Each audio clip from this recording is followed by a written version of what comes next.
So, on the final note, what I will say in conclusion, when we talk about women and finances and the taboos that around that, and how we can break those barriers when it relates to that, as it relates to that, and move forward, especially when we talk about career women, myself included.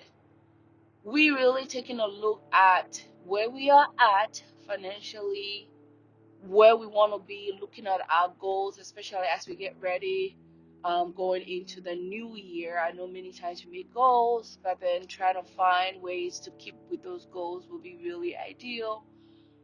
One, if possible, having like a vision board for, self, and a vision board for the family. If you have a family, you're not single and you have family, really making those goals clear and sticking to them, because what you keep, dwelling on, what you keep verbalizing, what you keep restating in your mind is where you go. So if your vision financially is to get to a certain goal, looking at it even every day on your vision board, working towards it, making goals, um, putting time frames on goals and accomplishing them will really help, because I find that many of my patients that I see and myself, I've been there, getting somewhere there. I'm not saying completely where I want to be, but it takes work. And many of the patients that I see,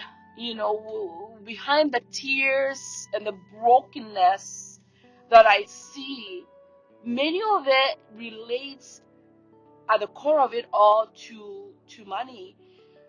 Experts and research has shown that 80% of patients or clients of people with mental health issues come from, communities that are more poverty oriented. Poverty, lack, especially the lack of money.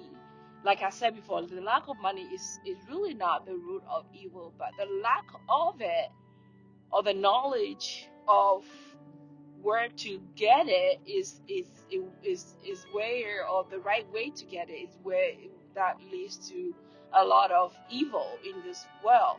At least my opinion. You can disagree with me, but I that's what I think.